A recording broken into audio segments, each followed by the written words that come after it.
ونستغفره ونعوذ بالله من شرور أنفسنا ومن سيئات أعمالنا من يهده الله فلا مضل له ومن يضلله فلن تجد له وليا مرشدا ونشهد أن لا إله إلا الله وحده لا شريك له ونشهد أن سيدنا إمامنا قدوتنا حبيبنا وطبيبنا وطبيب أرواحنا محمد الذي أرسله بالحق بشيرا ونذيرا وداعيا إلى الله بإذنه وسراجا منيرا أما بعد فقد قال الله تعالى في كلامه المجيد وفي فرقانه الحميد أعوذ بالله من الشيطان الرجيم بسم الله الرحمن الرحيم إن الله وملائكته يصلون على النبي يا أيها الذين آمنوا صلوا عليه وسلموا تسليما اللهم صل على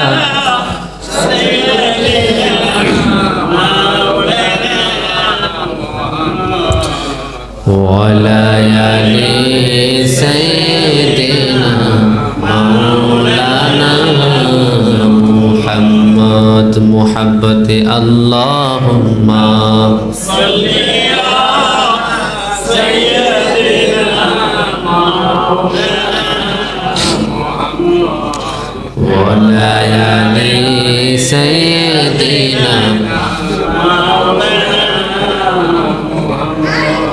আমার একটি স্বপ্ন পূরণ কর ও দয়াময়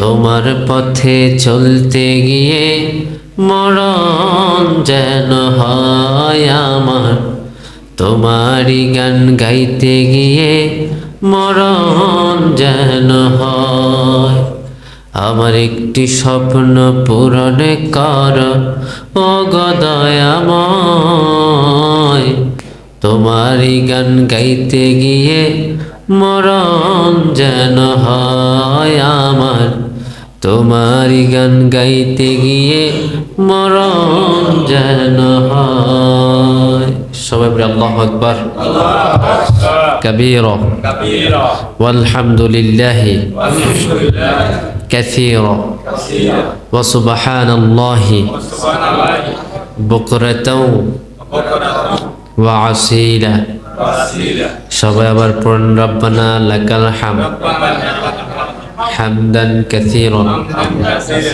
طيبا مباركا فيه يا ربي لك الحمد كما ينبغي لجلال وجهك وعظيم سلطانك আমরা প্রশংসা করলাম কার সব সময় প্রশংসা করব কার সে আল্লাহর দরবারে শুকরিয়া দান পড়ি আলহামদুলিল্লাহ দরুদ প্রেরণ করছি বিশ্ব মানবতার কান্ডারি সাইয়্যিদুল মুরসালিন ইমামুনা কুদওয়াতুনা সানাদুনা তবিবুনা তবিবা কুলুবিনা মুহাম্মদ রাসূলুল্লাহ সাল্লাল্লাহু আলাইহি সাল্লামের উপর সাহাবায়ে কেরাম ও শুহাদায়ে নি'জামের আলা ইল্লিন আল্লাহ তাআলার কাছে কামনা করছি। সবাই পড়ছি আমিন আমিন। সম্মানিত উপস্থিত, আপনারা সবাই কেমন আছেন? আলহামদুলিল্লাহ, আমি ভালো আছি, কিন্তু অসুস্থ। সর্দির কারণে নাক বন্ধ হয়ে যায়। এই কারণে সর্দি হলে তো মানুষের গলা এমনি বন্ধ হয়ে যায়, ঠিক না? অবশ্যই আল্লাহ সাহায্য করবে। আল্লাহ তাআলা আমাদের সহায় হোক, পড়ি আমিন। সুস্থতা আল্লাহর নিয়ামত, অসুস্থতাও আল্লাহর নিয়ামত। কারণ যে ব্যক্তি অসুস্থ হয় না তার উপর আল্লাহর কোনো রহমত থাকে। ফেরাউন ছিলেন সবচেয়ে কুখ্যাত মরুর ডাকাত। পুরা জিন্দিগিতে ফেরাউনের একটু কাশিও হয় নাই, জ্বরও হয় নাই, কোনোদিন অসুস্থ হয় নাই। কিন্তু মুসা আলাইহিস সালাম অসুস্থ হইতেন। বুখারীর বর্ণনা, মুসা আলাইহিস সালাম একদিন পাহাড়ে যাবেন, খুব অসুস্থ, জ্বর। মুসা আলাইহিস সালামের কওমের লোকেরা বলে, ন মুসা, তোমার কি হয়েছে? তুমি কেন পাহাড়ে উঠো না? সাইয়েদনা মুসা বলেন, পাহাড়ে কেমন করে উঠবো? আমার তো পুরা শরীরটা আজকে ব্যথা, আমি কেমন উঠবো? তখন ফেরাউন কথাটা শুনতে পেয়েছে। মুসা আলাইহিস সালামের একজন বিশ্বস্ত সহচর ছিল, যে সবসময় হাঁটতেন, নাম হচ্ছে হারুন আলাইহিস সালাম, নবী। হারুন আলাইহিস সালামকে বলে, হারুন, তুমি মুসাকে বলে দাও আমি ফেরাউনের কাছে আসতে। কারণ আমি ফেরাউন তো শুধু ফেরাউন নয়, আমি হলাম মিশরের রব। আনা রাব্বুকুমুল আলা, আমি হলাম তোমাদের বড় রব। নাউজুবিল্লাহ কর। সে ফেরাউনের কোনোদিন কাশি হয় নাই, কোনোদিন জ্বর হয় নাই। এই জন্য ফেরাউন বলে, তোমরা সবাই অসুস্থ হও, তোমরা সবাই কষ্ট পাও, কিন্তু আমি ফেরাউন অসুস্থ হই না, আমি ফেরাউন কষ্ট পাই না। আমি হলাম তোমাদের সবাইয়ের বড় রব, রব্বুকুমুল আলা। নাউজুবিল্লাহ কর। আসলে ফেরাউন কি খোদা না হুদা? হুদা। তাতে কি এর খোদা? হুদা। এই জন্য সাইয়েদনা মুসা বলেন, হ্যাঁ, তুমি যদি রব হও তাহলে তোমার কাছে আমি একটা প্রশ্ন করতে চাই। তুমি জীবিতকে মৃত্যু করো, মৃত্যুকে জীবিত করো, যদি করতে পারো তাহলে তুমি আমার রব। সে কাজটা করলো। বিশাল বড় এক ময়দানে কয়েক হাজার মানুষকে দাওয়াত করলো। বললো, আমি আজকে মৃত্যুকে জীবিত করবো, জীবিতকে মৃত্যু করবো। কিভাবে? কারারক্ষী থেকে দুজন লোককে বের করে আনলো, যাদেরকে ফাঁসির আসামি, মৃত্যুদণ্ড দেওয়া হয়েছে ফেরাউনের জেলখানা। এগুলো সবগুলো আনলো, আইলা মাঠের মাঝে শোয়াইলো। শোয়ানোর পরে দুইটা জবাই করে দিছে ডাইরেক্ট সামনে, মারা গেছে। আবার দুইটাকে আনলেন, সামনে রাখলেন, শোয়ালেন, জব করবে। ইন দ্য মিন টাইম ফেরাউন আবার নিজের ছুরিটা ফিরে ফেললো, বলে যে তোদের জান দীক্ষা দিলাম। এবারে ফেরাউনকে, দেখছ আমি জীবন দিই, আমি আবার মৃত্যু দিই। নাউজুবিল্লাহ পড়েন। কি হইলো এটা? একটু জিকির করেন, আল্লাহুম্মা সাল্লি আলা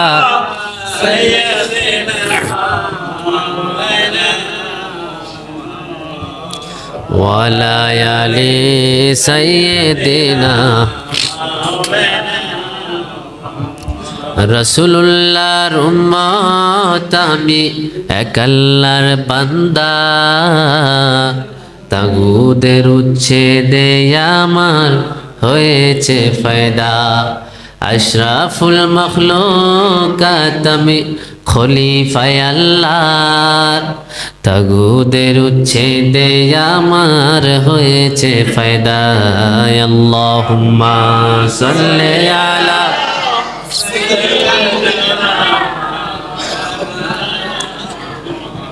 ওয়ালা আলি সাইয়্যিদিনা মাওলানা মুহাম্মদ। এই জন্য আমরা আইন মানব কার? আল্লাহ। ফেরাউন যদি নিজের আইনটাকে বাস্তবায়ন করতে পারে মানুষ হত্যা করে, সে মানুষ হত্যা করে বুঝাতে চাইছিল আমি আল্লাহ, জীবন দিই মৃত্যু দিই। কিন্তু মুসা বলে, না, তুই আল্লাহ ন, তুই খোদা ন, তুই হুদা। আমার আল্লাহর আইন মানে না এমন কোনো কিছু হতে পারে? এই আসমান আল্লাহর আইন মানে তো জমিন মানে তো, পাহাড় মানে তো, সূর্য মানে তো। আমরা বললাম আল্লাহ কেমন করে আইন মানে, আপনি আমাদেরকে পবিত্র কোরআনে বলে দেন। আমার আল্লাহ বললেন পড়েন, লাশ-শামসু ইয়ামবাগি লাহা আন তুদরিকাল কমারা ওয়ালাল লাইলু সাবিকুন নাহার ওয়া কুল্লুন ফি ফালাকি ইয়াসবাহুন। আমার আল্লাহ বলে শোনো, আমার আল্লাহর কেমন আইন, সূর্য পারে না চাঁদকে ধরতে, আর রাত পারে না দিনকে অতিক্রম করতে। প্রত্যেকটা জিনিস তাদের নিজ কক্ষে সাঁতারে কাটে, কেউ কাউ লাগল কোনোদিনও পায় না, ঠিক না? সূর্য কি চাঁদকে ধরতে পারে নাকি? আবার রাত কি দিনকে ধরতে পারে? সেটা আল্লাহ কোরআনে বললেন। আবার মজা করে একটু পড়েন, লাশ-শামসু ইয়ামবাগি লাহা আন তুদরিকাল কমারা ওয়ালাল লাইলু সাবিকুন নাহার ওয়া কুল্লুন ফি ফালাকি ইয়াসবাহুন।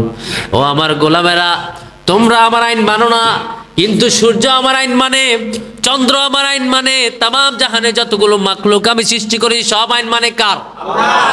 আরো জোরে কর। আমার আল্লাহ বলে সব আমি আল্লাহর আইন মানে। ওই রাত আমার আইন মানে, ওই সূর্যটা আমার আইন মানে। আমি বললাম প্রতিদিন পূর্ব দিকে উঠবি, পশ্চিম দিকে তোরা ডুববি, ঠিক কিনা? এই জন্য ফজরের পরে সূর্য উঠে পূর্ব দিকে। কোন দিকে? আবার আল্লাহ বললেন, ও সূর্য, তোকে আমার গোলামদের খাদেম বানাইয়া দিলাম, কারণ তোর আলো যদি জমিনে না পড়ে তাহলে ফসল হবে না। কে বলেছেন? কে বলেছেন? তোর আলো খুব প্রয়োজন। আবার আসমান থেকে পানি প্রয়োজন আছে না নাই? আমার আল্লাহ বলেন পানিও আমার কথা শুনে, সূর্য আমার কথা শুনে, মেঘমালাও আমার কথা শুনে। আমরা বললাম আল্লাহ আসমান থেকে পানি বর্ষণ করে কি আপনি বলে দেন। আমার আল্লাহ বলেন, আফরাআইতুমুল মাআল্লাযী তাশরাবুন আআনতুম আনযালতুমুহু মিনাল মুযনি আম নাহনুল মুনজিলুন। আমার আল্লাহ বলেন আসমান থেকে আমি আল্লাহ ওই নোলা লবণাক্ত পানিটাকে আসমানে উঠাই, আসমান থেকে তোমাদের জন্য মিষ্টি পানি বর্ষণ করি। ওই পানি বর্ষণ করার কারণে তোমরা পানি পান করতে পারো। ওই মিষ্টি পানির কারণে জমিনে যিনি ফসল দেয় বলেন তিনি কে? আসমান থেকে আল্লাহ পানি বর্ষণ করে। ওই পানি আল্লাহর কথা শুনে, জমিনের প্রতিটা ঢেউ আল্লাহর কথা শুনে। সূর্য আল্লাহর আইন মানে, চন্দ্র আল্লাহর আইন মানে, দিন আল্লাহর আইন মানে, রাত আল্লাহর আইন মানে। শুধু মানুষ হইয়া আমরা আল্লাহর আইন মানি না, কথা বলেন ঠিক কিনা? মানুষ হইয়া শুধু মানুষের মন গড়া আদর্শ মানি। আমরা বললাম আল্লাহ আপনার আইন কি পরিবর্তন হতে পারে নাকি? এই আইনগুলো কি পরিবর্তন হবে? আমার আল্লাহ বলেন পবিত্র কোরআনে, না না না, আমার আইন পরিবর্তন হয় না। আমরা বললাম আল্লাহ দলিল কি?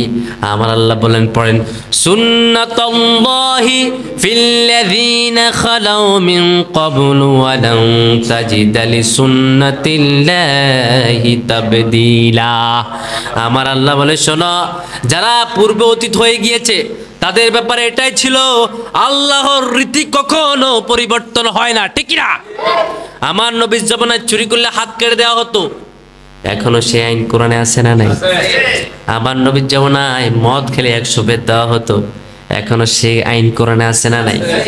জেনা করলে পাথর মেরে উড়িয়ে দাও, সে আইন এখনো কোরআনে আছে না নাই? মক্কা মদিনায় সে আইন আছে না নাই? মক্কা মদিনায় যেটা আছে সেটা ইসলামে আছে, আবার মক্কা মদিনায় যেটা নাই সেটা ইসলামে নাই, ঠিক কিনা?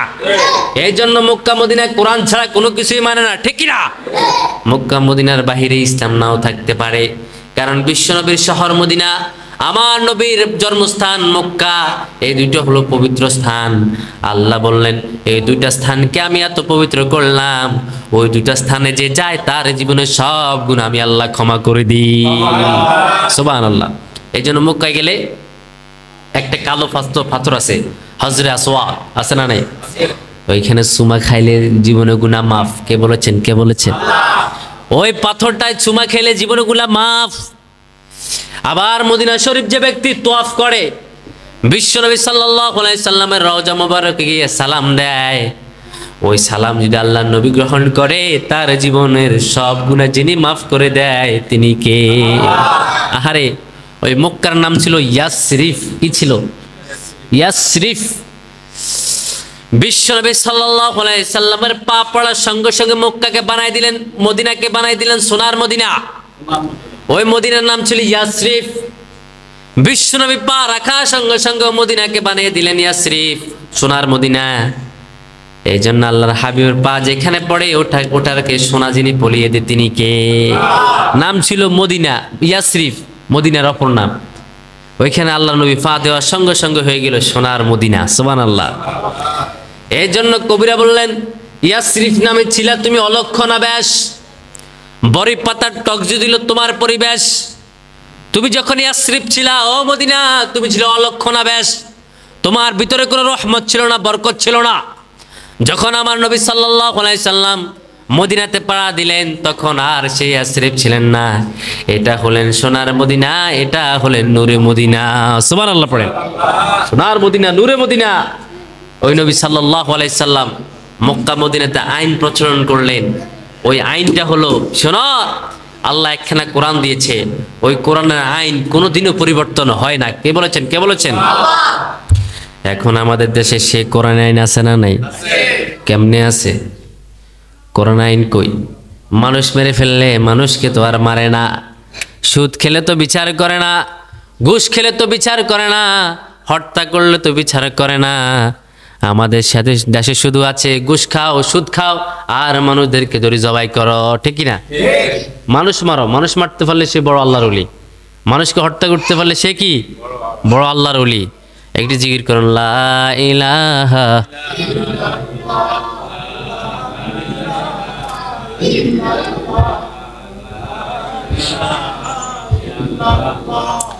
লা ইলাহা ইল্লাল্লাহ, লা ইলাহা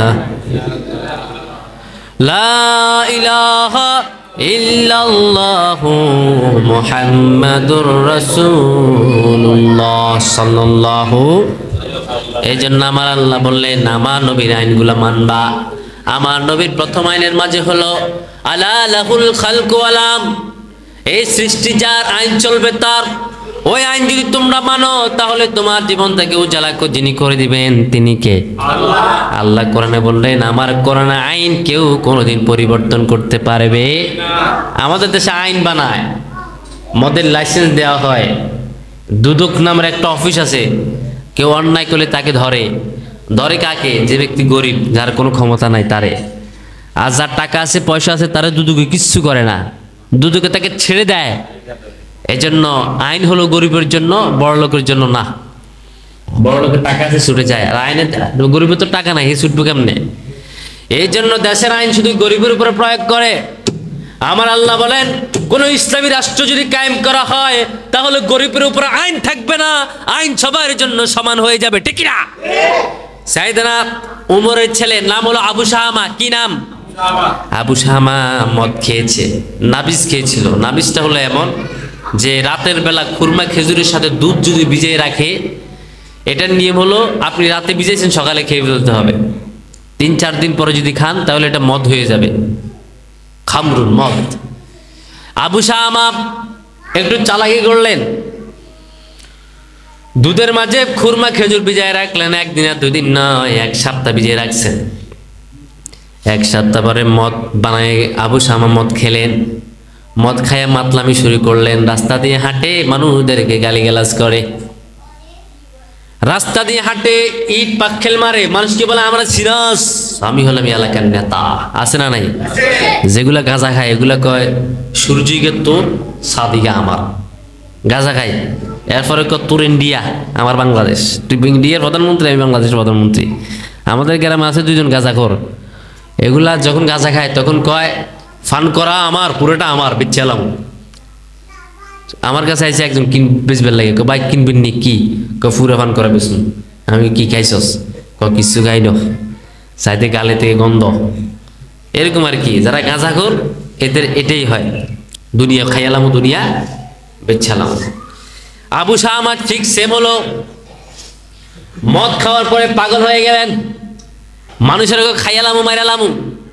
হঠাৎ করে মদিনাতে এমন একটা আলোড়ন সৃষ্টি হয়ে গেলেন, সবাই বলেন হায় হায়, প্রধানমন্ত্রীর ছেলে ওমরের ছেলে মদ খেয়েছে। ওই ওমর, তুমি মদিনার প্রেসিডেন্ট, কিন্তু তোমার ছেলে আবু শামা মদ খায়, কেমন করি হয়? সাইয়েদনা ওমর খুব গরম ছিলেন, অনেক গরম। ছোটবেলা যে সন্তানকে বেশি শাসন দিয়ে মানুষ করে, কড়াকড়ি দিয়ে মানুষ করে, ওই সন্তান বড় হলে খিটখিটে মেজাজের হয়, প্রচুর মেজাজি হয়। এই জন্য বাবা মায়ের উচিত কোমলমতি সন্তানদের সঙ্গে সুন্দর আচরণ করা, শিশুদের সঙ্গে শিশুরূপ আচরণ করা। ওমর বিন খাত্তাব ছিল ওমর আব্বা, এমন খারাপ ছিল, সাইয়েদনা ওমরকে প্রতিদিন মারতেন তার বাবা। এবং কি উঁট চড়াইতেন সারাক্ষণ, রাখাল ছিলেন। আর 1-2 দিন যদি উঁট চড়ানো মিস হইতো, ওমরের প্রচুর মারতেন।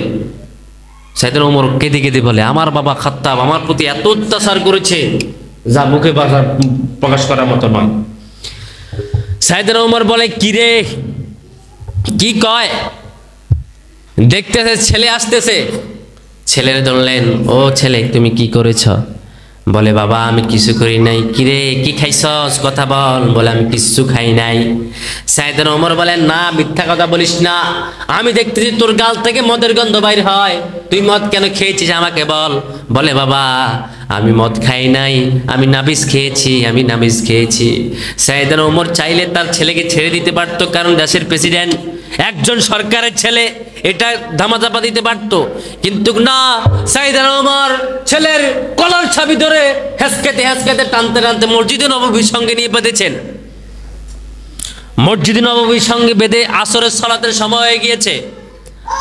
আসরের নামাজ পড়লেন। আসরের নামাজ পড়ে যারা মুসল্লি ছিলেন সবাইকে বললেন, সবাই নামাজের পরে থাকবা, একটা হুদুদ আছে, একটা হাদ আছে, বিচার আছে। কার? ওই ফিলের সঙ্গে বাঁধা অবস্থা। সবাই তো নামাজ শেষে ফিলের অবস্থা। সাইয়েদনা ওমরের ছেলেকে দেখে তো অবাক, কিরে কে বাঁধলো এখানে? ওমরের ছেলে এভাবে বাঁধা রাখছে, কার এত বড় সাহস? সাইয়েদনা ওমর নামাজ পড়ে বের হয়ে বললেন, আমি বাঁধছি, কারণ আমার ছেলে মদ খেয়েছে, মদ আল্লাহ হারাম করেছে। কোরআন আইন আছে, ইন্নামাল খামরু ওয়াল মাইসিরু ওয়াল আনসাবু ওয়াল আজলামু রিজসুম মিন আমালিশ শাইতানি ফাজতানিবুহু। কার কথা? আল্লাহ বললেন মদ হারাম, জুয়া হারাম, টেন্ডারবাজি হারাম, মানুষের সম্পদ জোর করে খাওয়া হারাম। এগুলো আল্লাহ বলে দিলেন, মুক্তি বাড়ানো হারাম। যখন আল্লাহ এগুলো বললেন, কি আমার উমর, আমার ছেলে কি শোনে নাই? আমার ছেলে আউশা আমাকে এগুলো শোনে নাই? আমি বেঁধেছি, আমার আল্লাহ মদ হারাম করেছে, এই ছেলে মদ খেয়েছে, মদের যে শাস্তি ছেলেকে তা দিতেই হবে। কার আইন? তখন আবার ঠিক আছে, ওকে আল্লাহর আইন, প্রেসিডেন্টের ছেলে বাধা। জল্লাদকে ডাকলেন, ও জল্লাদ সামনে আয়। আমার সবচেয়ে বড় যে সাবুকটা আমি কোনোদিন কারো গায়ে এটা দিয়ে ফিরাই নাই, কাউকে আমি আঘাত করি নাই, আমার ওই সুন্দর সাবুকটা নিয়ে আসা। আমার এই সাবুকটা আমি খুব যত্নে রেখেছি, আমার ফ্যামিলির কেউ যদি আল্লাহর আইন লঙ্ঘন করে, ওই সাবুক দিয়ে আমি আমার ফ্যামিলির লোককে ফিটবো। আহা, কেমন ওমর! ছেলেকে বাঁধছেন পিলারের সঙ্গে এভাবে। আবু জল্লাদকে বললেন, দে বাড়ি দে, শুরু কর। 80 বেত। কত বেত? 80 বেত। মদ খেলে কত বেত? 80 বেত। অবিবাহিত যদি জেনা করে তার 100 বেত। কত বেত? 100 বেত। মদ খেয়েছে তাকে মার। প্রথম শুরুকে ওয়াহিদ, ইসনান, সালাসা, আরবা, খামসা, সিত্তা শুরু করলেন। একের পর এক ফিরে শুরু করলেন। সাইয়েদনা ওমর কয়, না তোর ফিডা তো হয় না রে জল্লাদ, কি ফিডস, গায়ে তো লাগে না মনে হয়। তুই কয়টা দিস? 6টা। তোর 6 বাড়ি আমার 1 বাড়ির সমান। আল্লাহু আকবার। ওমর বলে, না তোর ফিডা আমি মানি না, তুই সাবুক আমার কাছে দে, তোর 6 বাড়ি আমার 1 বাড়ি। সাইয়েদনা ওমর পিড়া শুরু করলেন। 40 বেত দেওয়ার সঙ্গে সঙ্গে ছেলে মারা গেলেন। আল্লাহু আকবার। কেমন ওমর ছিলেন? প্রভু তুমি বলেছ রাসূল দেবে না, বলনি দেবে না ওমর, বলনি দেবে না হামজা তারিক, খালিদ বিজয় সমর, প্রভু তুমি বলেছ রাসূল দেবে না। কার কথা, কার কথা? আল্লাহ বলেন আমার ওমর ছেলেকে 40 বেত দেওয়ার সঙ্গে সঙ্গে ছেলে মারা গেলেন। আল্লাহু আকবার। তার আগে সাইয়েদনা ওমরের স্ত্রী আসলেন, এসে বলেন ওমর আমার ছেলেকে আজকে ছেড়ে দাও, আমার ছেলেকে তুমি 40 বেত দিয়েছ, আর মেরো না, আর মেরো না, আর যদি বেশি মারো আমার ছেলে মারা যাবে রে ওমর। ওই ওমর রে, তোমার কাছে আমি একটা জিনিস চাই, কোনোদিন তোমার কাছে টাকা চাই নাই, কোনোদিন পয়সা চাই নাই, আজকে তোমার কাছে আমি একটা জিনিস চাইবো ওমর, তুমি দিবে কিনা? সারা জীবন তোমার সংসার করেছি, কোনোদিন একটা ভালো জামা দিতে পারো নাই রে ওমর, আমরা তোমার কাছে কোনো কফিয়ত করি নাই। ওই ওমর তুমি মদিনার প্রেসিডেন্ট ছিলা, গড়ে অসংখ্য দিন খাবার ছিল না, তোমার কাছে খাবার চাই না রে ওমর। ওই ওমর আজকে তোমার কাছে একটা জিনিস ভিক্ষা চাই, ওমর তুমি আমাকে সেটা দিয়ে দাও, তোমার কাছে আমি সাহায্য চাই রে ওমর, তোমার কাছে ভিক্ষা চাই, সেটা হলো তোমার কাছে কোনোদিন কোনো কিছু চাই নাই, আজকে আমি আমার ছেলে আবু শাহ আমার জানটা ভিক্ষা চাই, আমার ছেলের জানটা আমার কাছে ভিক্ষা দাও। তোমার আর কতবার 40 বেত, 40 বেতের বদলে আমি তোমাকে 40টা উট আল্লাহ রাস্তায় কোরবানি করে দিব। আল্লাহু আকবার। বিবি যখন সাইয়েদনা ওমরকে বললেন, সাইয়েদনা ওমর বলেন না না, তোমার 40 উট আমি মানবো না, আমার আল্লাহ যদি না মানে তোমার 40 উটের কোরবানি আল্লাহ কবুল করবে না, ঠিক না? আমার আল্লাহর আইন হয়েছে তাকে 80 বেত দিতে হবে, উট কোরবানি করলে চলবে? তুমি যতই আমার কাছে কাঁদো, আজকে তোমার কাদার এখানে মূল্য নাই, কারণ আমার আল্লাহ কোরআনে আইন করেছে মদ খেলে 80 বেত দিতে হয়। আজকে আমাদের সমাজে মদ হরে হরে খায়, গাঁজা খায়, ইয়াবা খায়, এই সমাজের কেউ বিচার করে না, রাষ্ট্রে যাদেরকে ভোট দিয়ে নেয় তাদের মন্ত্রীরা হোটেলে বসে বসে মদ খায়, ঠিক না? এদেরকে আমরা সংসদে চাই না, ঠিক না? আমরা এমন লোককে সংসদে চাই, সে এমপি হওয়ার পরে তার জনগণকে পিছনে রেখে নামাজ পড়বে। আমরা এমন লোককে সংসদে চাই, তার জনগণ পিছে থাকবে, সে মসজিদে খুতবা দিবে। আল্লাহু আকবার। এমন বাংলাদেশ চান তো? এমন বাংলাদেশ চান তো? 53 বছরে 54 বছরে একটা সুযোগ আপনাদের এসেছে, এই সুযোগ যদি কাজে না লাগাতে পারেন আপনাদের সভ্য সাথে কখনো আর হবে না। সাইয়েদনা ওমর বলে এটা আল্লাহর আইন, এটা আমার আইন না। আল্লাহ বলেছেন মদ খেলে 80 বেত দিতে হয়। ও আবু শাহ আমার মা, আমার সামনে থেকে চলে যাও, তোমার ছেলে মদ খেয়েছে, কবিরা গুনাহ করেছে, এই গুনাহের শাস্তি হলো তোমার ছেলেকে 80 বেত দিতে হবে। সাইয়েদনা ওমর ছেলেকে মারলেন, কোন বর্ণনা আনলেন 40 বেত, কোন বর্ণনা আসলেন 60 বেত দেওয়ার সঙ্গে সঙ্গে ছেলে অনেক অসুস্থ হয়ে গেলে, অসুস্থ হয়ে গেলে ইসলামের নিয়ম হচ্ছে তাকে ছেড়ে দাও, সে সুস্থ হলে আবার ওই বেতগুলো দিবে, সে সুস্থ হলে আবার ওই বেতগুলো দিবে। ছেলে অসুস্থ হয়ে গেলে মৃত্যু সস্তা, ছেলেকে ছেড়ে দিলেন। কয়েকদিন ছেলে অসুস্থ শুয়ে আছে ব্যথায়। সাইয়েদনা ওমর বললেন, ও আমার ছেলে কেমন আছো? 60 বেত দেওয়ার পরে সে অসুস্থ, ঘরে নিয়ে গেলেন। সাইয়েদনা ওমর জিজ্ঞাসা করলেন, ছেলে কেমন আছো? ছেলে কয়, আব্বা আমি কেমন আছি আপনি জিজ্ঞান, আপনি না আমার পিটাইয়া অসুস্থ করে ফেলাইছে, আপনি না পিটাই আবার মাইনা লাইছে, আমি কেমন আছি আপনারাই তো ভালো জানেন।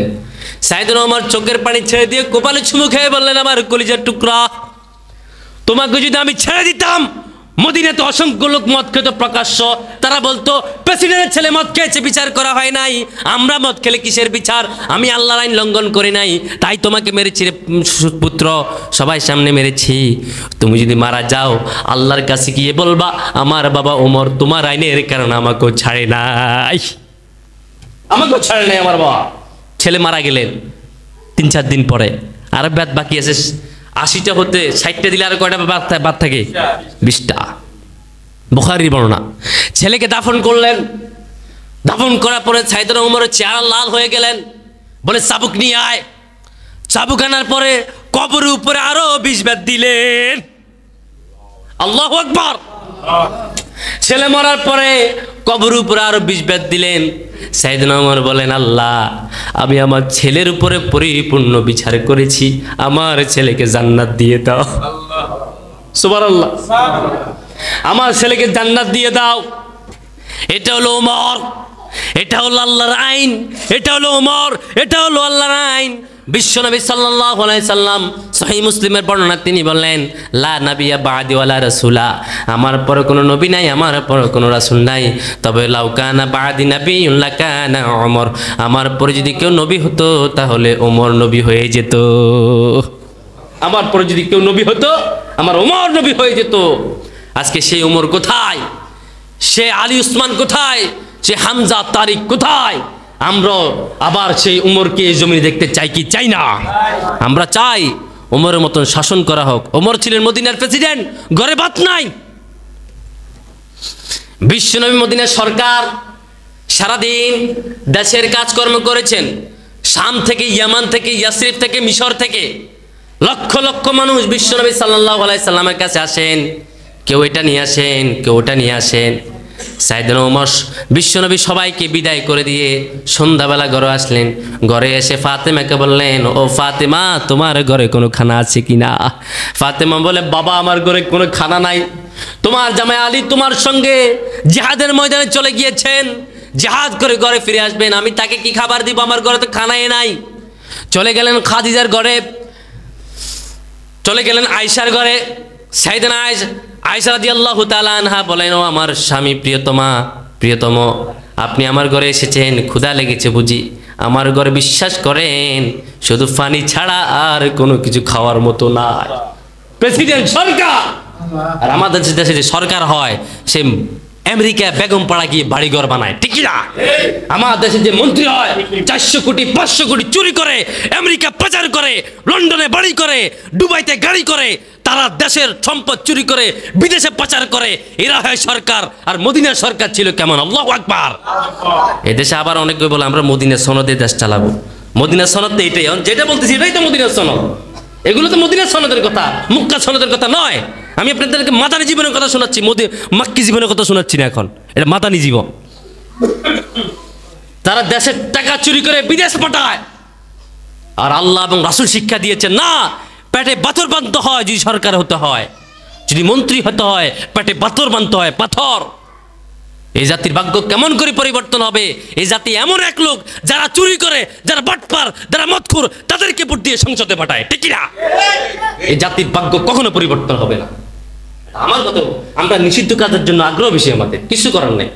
ভাই তুই বেশি বিড়ি খাইছে, এত কতক্ষণ গুড়ি গাড়ি আবার টকুসে বিড়ি খাইলে কত নিষেধ করবেন আপনি?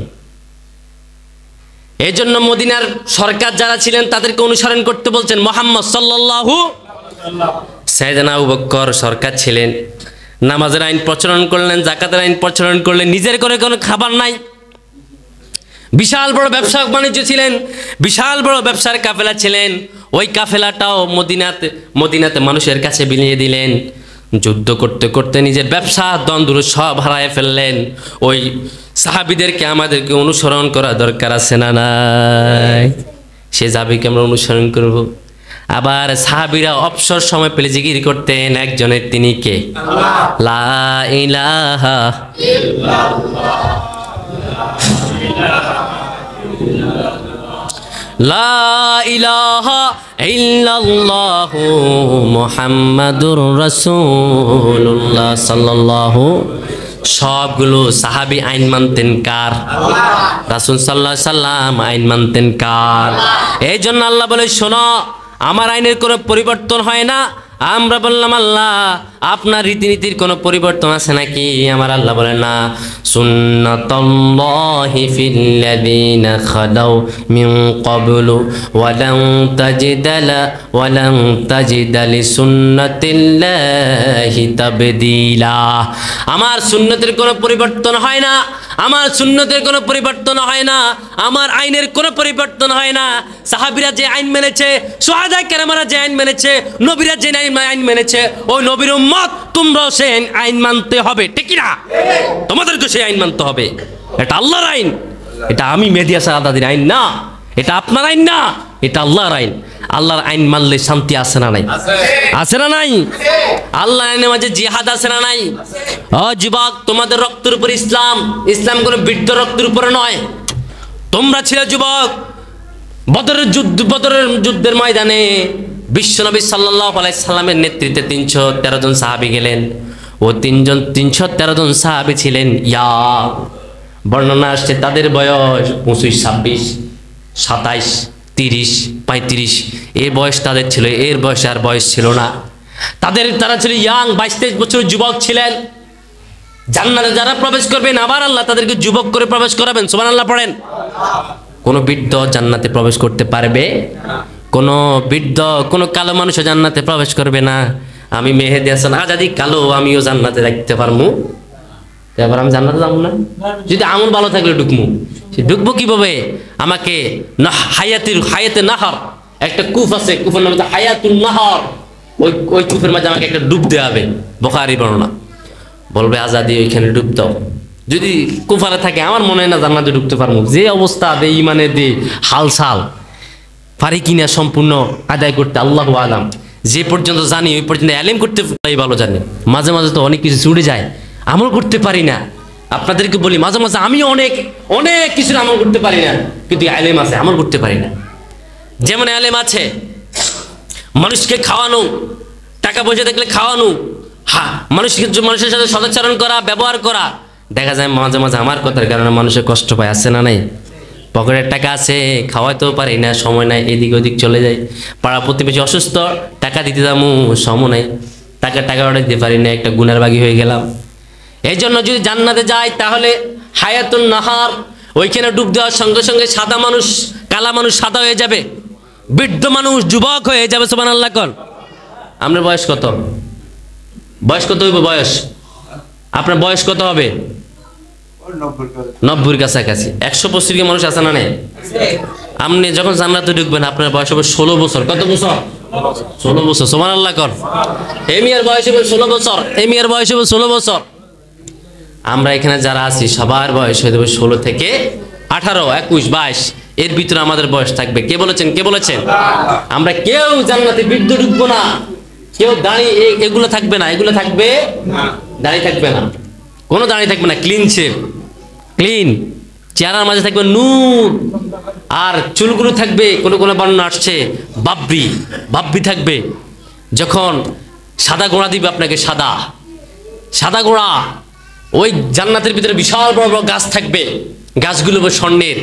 ওই গাছের ছায়াগুলো যদি আপনি গোড়া দিয়ে দৌড়ান 100 বছর লাগবে ছায়া অতিক্রম করতে। সুবহানাল্লাহ পড়েন। এত বড় বড় গাছ। সুবহানাল্লাহ, সুবহানাল্লাহ। হাদিসগুলো আমি কেন যে মতনগুলো ভুলে যাচ্ছি, আমার মতনগুলো একটু চোখ বন্ধ করলে 2 মিনিট অপেক্ষা করলে চলে আসবে মতনগুলো। অনেক হাদিস পড়ছি ভাই, কত বলতাম কত মনে থাকে, কত বলতাম আর কত মনে থাকে। এই জন্য জান্নাতে কেউ বৃদ্ধ যাবে না, সবাই ইয়াং চলে যাবে। সে জান্নাতে যদি যেতে হয় আল্লাহর নবী জীবন অনুসরণ করার প্রয়োজন আছে। সে যুবকগুলো ছিল ইয়াং যুবক যারা বদর যুদ্ধ করেছেন। বদর যুদ্ধ করার পরে সবগুলো যুবক বাড়িতে আসলেন। বাড়িতে আসার পরে দেখা গিয়েছে মা তাকে ঘরে জায়গা দেয় না, বাবা তাকে ঘরে জায়গা দেয় না। কেন? তুই মুহাম্মদুল্লাহকে হাঁটিস, আছে না নেই? আমাদের সমাজে এমন লোক আছে, ছেড়ে যদি কোনো ইমানদার আল্লাহর ওলি ভালো মানুষের সঙ্গে হাঁটে, কোনো ইসলামী আন্দোলনের সঙ্গে যায়, কোনো একটা কোরআন হাদিসের জলসায় যায়, আব্বাকে তুই এত লোকে হাসছিস কিনলে, আছে না নাই? কিনলে গেলি তুই জানে, তোর মানা করছি না, তুই কেন গেলি ওইখানে? তোকে আমি মানা করলাম না। ধমক দেয়, ধমক দিয়ে ছিটকে মারি কথা বলে। বিশ্বনবী যখন জিহাদ করে আসতেন তখন সাহাবীদেরকে যায়েদ বিন হারেসা, এরপরে হচ্ছেন আপনার আবু বকর রাদিয়াল্লাহু তাআলা আনহুর সাথে 3 জন সাহাবী ছিলেন। ওই সাহাবীদেরকে ধরতেন, কিরা তুই কেন গেলি? ও ওয়ারাকা বিন নাফল কেন গেলি? মুহাম্মদের সঙ্গে তোর জিহাদের মধ্যে যাইতে কইছে কেডা? তোরা আমি খাবাই, আমি পড়াই, আমি আমার ছেলেজি, তুই এখানে কেন গেলি? মুহাম্মদের কথা তোর জিহাদের মধ্যে গেলি, বদরের মধ্যে যাই আমাদের সৈন্যদেরকে হারাই দিয়ে আসছ, তুই তোর ঘরে বাত নাই, তোর ঘরে ঢুকে নাই। আবু হুরায়রা রাদিয়াল্লাহু তাআলা আনহু সবার কথা কাহিনী সবাই জানেন। মা ইচ্ছা মতো পিটেছে আবু হুরায়রাকে। আবু হুরায়রা তুই মুহাম্মদের কাছে কেন যাস? নাউযুবিল্লাহ কর সাল্লাল্লাহু আলাইহি সাল্লাম পিটাইছেন। বহুত কাহিনী আছে বাবা, কাহিনীকে বলতে গেলে একদিন আমি শুধু আপনাদেরকে সাহাবীদের জীবনী শোনাবো, জিহাদের ময়দানে সম্পূর্ণ জিহাদের কাহিনী শোনাবো। ওই দিন অনেক সুন্দর সুন্দর কাহিনী আছে, এগুলো থেকে যুবকদের শিক্ষা আছে। অন্যায় অবিচার ওগুলো থেকে আপনাকে শিক্ষা গ্রহণ করতে হবে। সর্বশেষ আমার আল্লাহর কথা হচ্ছে, শোনো ও আমার ইমানদাররা, মদিনার প্রেসিডেন্ট যারা হয়েছে তারা আল্লাহর আইন মেনেছে, আল্লাহর কোরআনের বাইরে কোনো কিছু মানে নাই। আমরা বললাম আল্লাহ যদি আমরা আল্লাহর আইন মানি, আমাদেরকে সাহায্য কে করবে? আমাদেরকে তারা মারবে। তাদের সংখ্যা অনেক বেশি, তাদের সংখ্যা অনেক। এখান দিয়ে গেলে তারা, ওইখান দিয়ে গেলে তারা, সামনেও তারা, পিছনেও তারা। আমার আল্লাহ বলে ভয় পেও না আমার ইমানদার, তোমাদেরকে সাহায্য কে করবে? আমরা বললাম আল্লাহ কে করবে? আমার আল্লাহ নিজেই বললেন, পড়েন, ওয়া কানা হাক্কা আলাইনা নাসরুল মুমিনিন, ওয়া কানা হাক্কা আলাইনা নাসরুল মুমিনিন। আমার ইমানদারকে সাহায্য করা আমি আল্লাহর জন্য ফরজ। আমাদের আল্লাহ বলে আমার জন্য ফরজ। টেনশন করো না, দুর্বার গতিতে এগিয়ে যাও, যতটুক আগে আগাবা তোমাদের সঙ্গে আমি আল্লাহর সাহায্য, করুণা, দয়া থাকবে থাকবে। দুর্গম গিরি প্রস্তর মরু দস্তর পারাপার, লঙ্ঘিত হবে রাত নিশীথে যাত্রীরা হুঁশিয়ার। যারা সুন্নত পড়ে না সুন্নত পড়ে।